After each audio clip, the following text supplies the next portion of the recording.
Age of by Oneohtrix Point Never is a pretty cool album. It is pretty cool. It's an album crafted by a very talented musician, and it generally displays the talents that that musician has. It's a very different sounding album in comparison to his previous work. I mean, Replica is fantastic in my opinion, as is Garden of Delete. I'm not sure how we'll be able to top Garden of Delete. That was quite a wonderful album. It really was frigging good. On this new album, Age of, he has incorporated different sounds, different ideas in the mix, which go over pretty well. I must say though, the vocals that are included here, I'm not as big on the vocals, I must say. Babylon is the first introduction of the vocals, which don't go over too well. I think it's kind of static in its sound, doesn't really add that much. I feel like it's trying to go for a haunting vibe, but it just doesn't reach it for me. I guess it's kind of like that last Arca album. I mean, in a way, that album did reach the haunting vibe, whereas here I'm just not quite getting it. They're very whacked out and strange and even strained as well. The way the sort of pitch that it's at is very odd to listen to, but it's not necessarily too like unbearable for me. It's just not really an inclusion that I'm really feeling positive about. I don't know what it is. It's just something about it that just doesn't quite grab me in ways I want it to. The station is probably the worst offender for these vocals. I mean, there's this like guitar loop that constantly plays. It comes in and out, in and out. It's very repetitive. And these vocals are pitched very highly to the point where it just sounds like auto-tune. I'm just not particularly into this at all. Probably the weakest track here, honestly. I'm trying really hard not to touch my face, but I feel like it's an iconic thing for me to do that now. So I don't know whether I should just go for it and touch my face, but then I'm worried that I do it too much. It's just too much.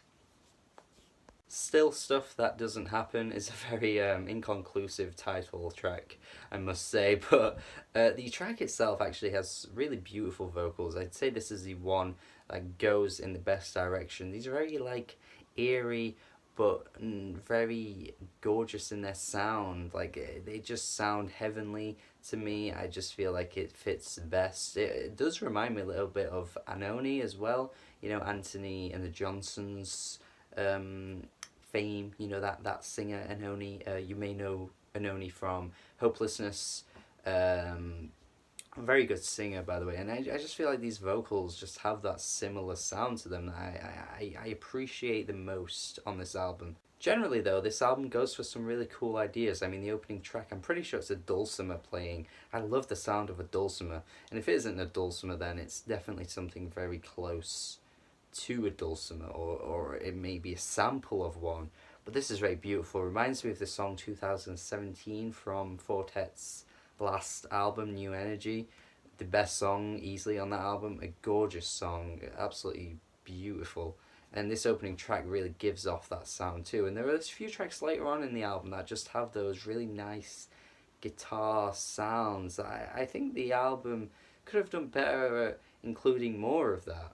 Then again, I don't know if that would have gotten repetitive. Maybe it would have gotten too much. And there are some tracks as well where this sound is incorporated, and then later on in the track something else comes in, interrupts the flow a little bit. But I feel like that is just in Oneohtrix Point Never's fashion to just throw in these interesting experimental ideas. You can never just have one thing and let it stick. He always has to go for multiple things and try out something different, which I've always appreciated. So, you know, he keeps things interesting, keeps you on your toes a little bit, because you're not really always sure how a track's going to go down, even like well over a minute into it. You know, it's not like a wonky song, you know, like a Fly Low song, an Igloo Ghost song, you know, something in that vein where things are constantly changing and you can't keep up and you're just blown away. What Oneohtrix Point Never does is that he'll kind of keep things similar for a long period of time, and then out of nowhere something else comes in, and I find that really interesting. It's a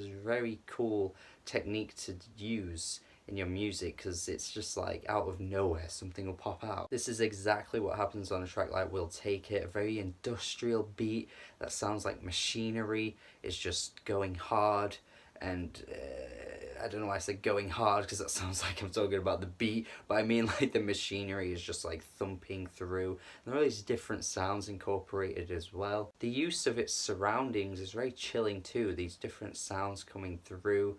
It's pretty impressive how it does this. Then about just under 2 minutes into the song, these children noises come through, and like these playground sounds just come through out of nowhere, and you're just like, what is this? Like, where did this come from? It's like you're in the midst of a horror film. It's like watching The Woman in Black in theatre or something. It's that kind of like chilling vibe that you're just like, oh, why is this here? And it's just that kind of thing that makes you wonder like what his motive is with his music. Like, is there a hidden sort of meaning?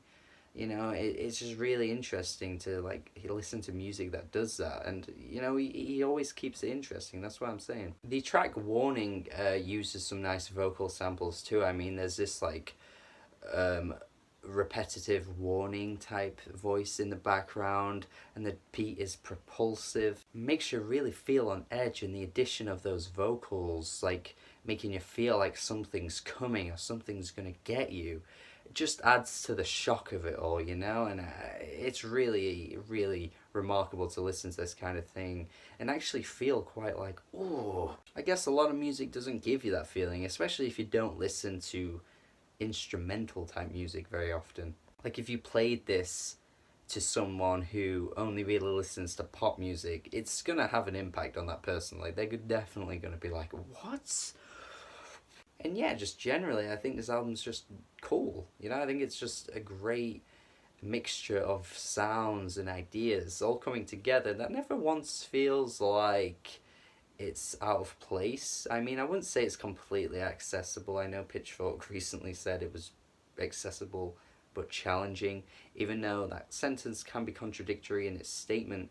But I think music can be challenging and accessible, but I don't think there's anything accessible here. What I do think though is that he's definitely made better and made music that's captivated me in more ways, but this is still a solid album. I mean, I can't take that away from it. It's good. Yeah, I'm gonna go B minus. I think it's a solid, definitely worth your time. Garden of Delete and Replica are still like really high up for me, so it's gonna be hard to top those, but this is still a body of work that I absolutely appreciate. So let me know your thoughts if you've heard it. Subscribe if you enjoyed this video, and yeah, that is it.